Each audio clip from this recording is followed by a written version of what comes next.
அந்த 7 வயசு சிறுமிக்கும் 13 வயசு பையனுக்கும் ஊர்ல இருக்கிற பெரியவங்கலாம் சேர்ந்து குழந்தை திருமணம் பண்ணி வச்சிருக்காங்க. அந்த திருமணம் நடந்த 2 நாள்ல அந்த பையன் பாம்பு கடிச்சு இறந்துட்டான். உடனே இந்த ஊர்ல இருக்கிற மக்கள் எல்லாருமே இந்த பொண்ணை ராசி இல்லாத பொண்ணு அப்படின்னு சொல்லி ஒரு மூலையில் உட்கார வச்சுட்டாங்க. தப்பு தவறி அவங்க அம்மா அப்பா எங்கேயாவது நிகழ்ச்சிக்கு அழைச்சிட்டு போனாங்க அப்படின்னா இந்த ராசி இல்லாத எதுக்கு அழைச்சிட்டு வந்தீங்க அப்படின்னு ஊர்ல இருக்கிற எல்லாருமே சண்டைக்கு வருவாங்க. அதனால இவங்க எங்கேயுமே அழைச்சிட்டு போங்க, வீட்டிலே வச்சிருந்தாங்க.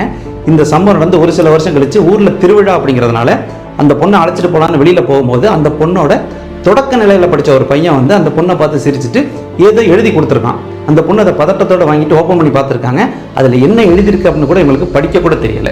யார்கிட்டையும் கொடுத்து படிக்க சொல்லலாம்னா பெரிய பிரச்சனை ஆயிரும் அப்படின்னு சொல்லி மறைச்சு வச்சுட்டு சரி இதை நம்ம படிக்கணும் அப்படிங்கிறதுக்காக ஸ்கூலுக்கு போகலான்னு போயிட்டு அப்பா கிட்ட அப்பா நான் ஸ்கூலுக்கு போகிறேன் அப்படின்னு இருக்காங்க.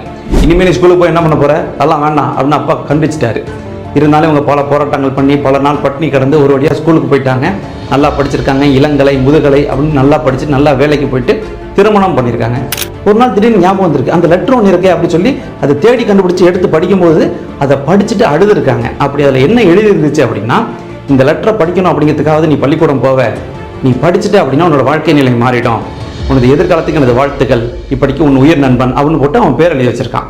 உண்மையிலேயே அந்த பொண்ணு ஸ்கூலுக்கு போனதுக்கு காரணமே இந்த லெட்டரை படிக்கணும் அப்படிங்கிறதுக்காக தான். சின்ன பசங்களால பெருசாக என்ன செஞ்சிட முடியும் அப்படின்னு பல பெரியவங்க யோசிக்கலாம். ஆனால் அவங்களோட பல செயல்கள் அறிவார்ந்தும் பக்குவத்தோடு இருக்கிறத மறுக்க முடியாது.